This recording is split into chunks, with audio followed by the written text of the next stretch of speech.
Sairam students, a warm welcome to all of you. Today onwards, we'll begin with the revision of our summative assessment topics. To begin with, we have the very first poem, that is Scaffolding, which is written by Miss Heaney. Let us understand what is scaffolding. It's a temporary structure on the outside of a building made of wooden planks and metal poles used by workmen while repairing, building, or cleaning the structure. So can you see these metal poles and wooden blocks? They are made by the workmen when they are constructing, cleaning, or repairing the building. Let us understand the central idea of this poem. Scaffolding is a poem explaining how relationships are built over time. Yes, no relationship is strong overnight. It takes time, to build that trust. The foundation has to be strong enough. So it takes time. Heaney sums up how two people need to build their relationship over time so that there is trust, eventually leading to a relationship standing on its own without support. So Heaney, what has he done? The poet he tells us that, he tells us through this poem how people should build their relationship. It should be such that over time there is trust, which eventually leads to a relationship which is strong enough, which cannot be broken by anyone. Clear? So here I have the poem. Let me just quickly read it for you before I start with the summary of the poem. Masons, when they start upon a building, are careful to test out the scaffolding. Make sure that planks won't slip at any busy points. Secure all ladders, tighten bolted joints.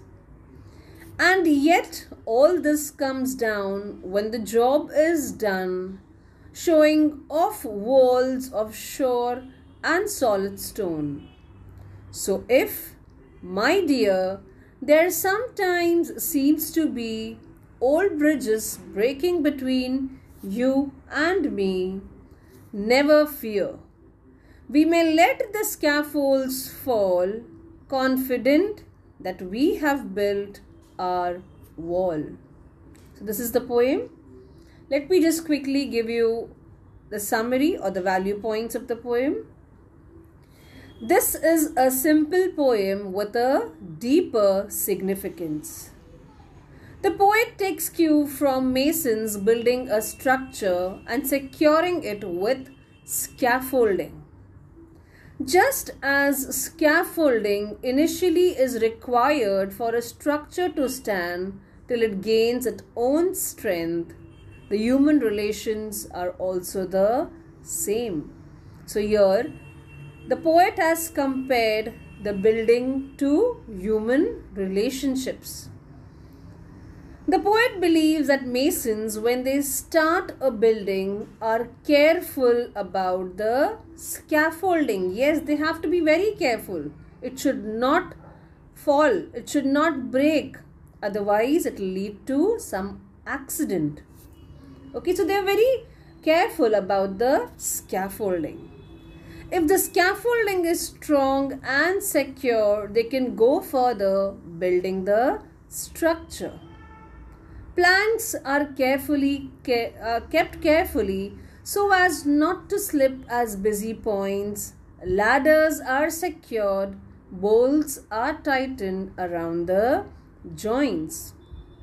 However, once the building is complete, all the scaffolding comes down and is removed. Similarly, the poet addresses his friends that in case at any point of time His friend thinks that all the ties between he and his friends are breaking. He or she should not fear or worry. He says that while we may have let the scaffolds fall, but rest assured that they have built their wall. So once the building is constructed, the scaffolds have to be removed. Similarly, when building a relationship, we have to be very careful. And in near future, if you feel that there is some tension in your relationship, you should not fear. Why? Because your relationship with that particular person is very strong. Why? Because there is trust in that relationship. It means that they have a strong relationship. He wants to remind that friendships are important in life. Friends are important. Okay? Here Heaney makes a link between constructing scaffolding and building a relationship. Good friends don't need outside help when they have taken the time to build a strong foundation. So when your foundation is strong, when your friendship is strong, you don't need anybody else from outside. Okay, because you know it is so strong enough that it will not break ever. So that is what is a summary that I've given you. Literary devices. Let's quickly go through the literary devices as well. The poem is in a rhyming couplet. So what's a rhyming couplet? A rhyming couplet is 2 lines of same length that rhyme and complete one thought. So we all know that here we have the poem and it comes in couplets. So like this we have 5 couplets. Clear? Next, let us understand the rhyming words. Rhyming words are words that sound the same when spoken. They don't necessarily have to be spelled the same. They sound similar. Okay, the spellings are different, but the sound is similar. And what is the rhyme scheme of the poem? It is AA, BB, CC, DD and EE.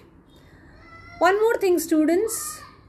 The revision lectures, the revision videos that we are going to send you will not have detailed information.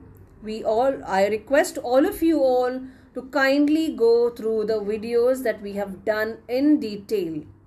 Okay, with these videos, make sure you watch the previous videos as well. Clear? Let us understand the figures of speech used in this poem. The first one is a metaphor. If you remember, I had explained to you what is extended metaphor. Extended metaphor is a metaphor that extends from your simple metaphor.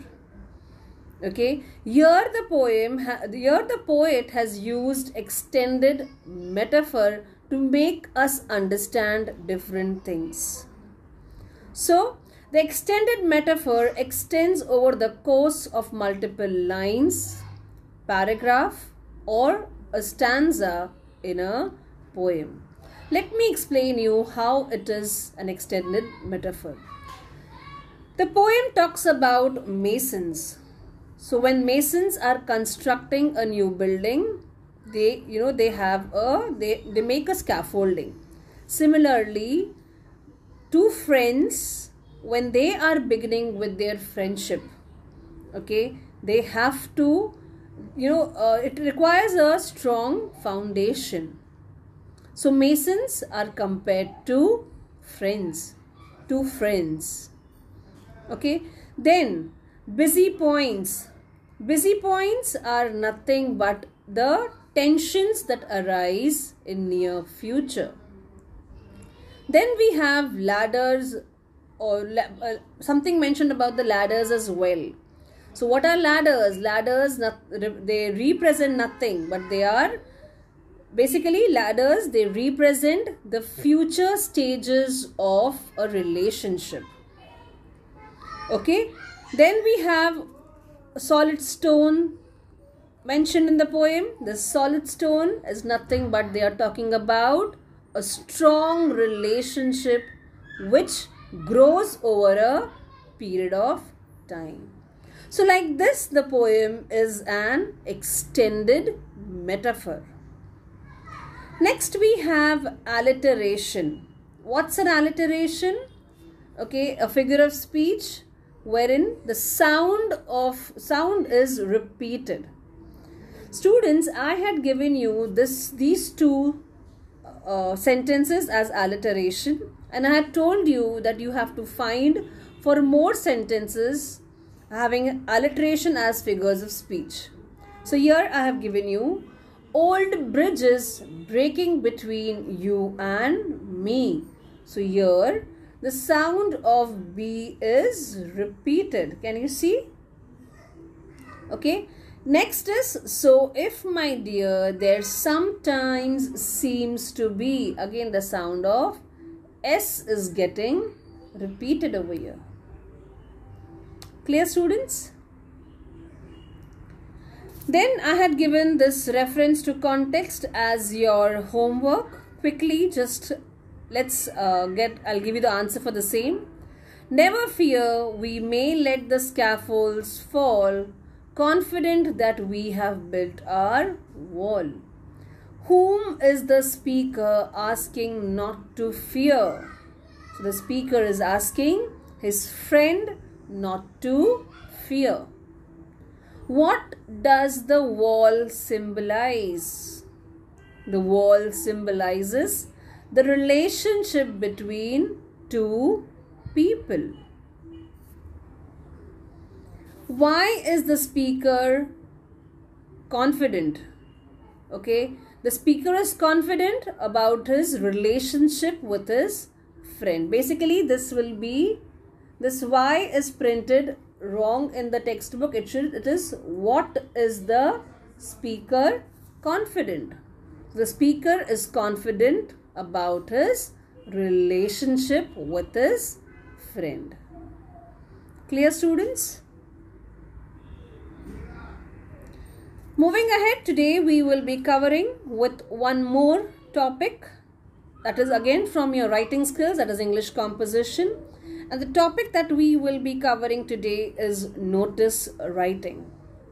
Let's understand what is notice before that. A notice is a formal means of communication, and the purpose of notice is to announce or display information to a specific group of people. So what is notice? It's a formal means of communication. Basically, we write a notice when we have to inform something to a specific group of people. The format of notice writing. This is the format to begin with. We should have name of the organization issuing the notice. Then we have notice written in block, followed by a heading to introduce the subject. People should know what is the notice all about. Then the date when the notice is written by. Next is the body of notice. And then last we have writer's signature, name and designation. The person who has written it. Here I have a format. The name of the organization will come here in the center. Okay, and just below that, we leave a line and write notice in block letters. Then towards your left hand side, here we have the date when the notice is written. Here in the middle we have the title. Clear?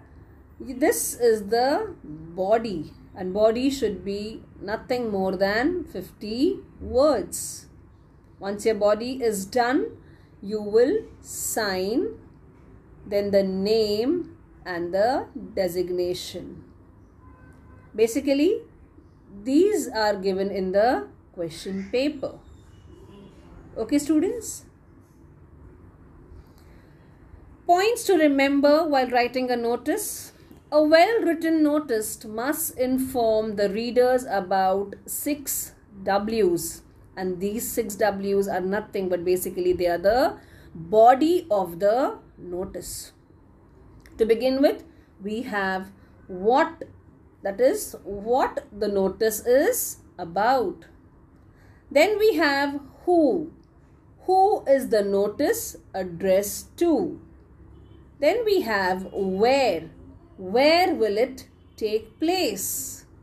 Then is when. When will it take place? Basically the date and time.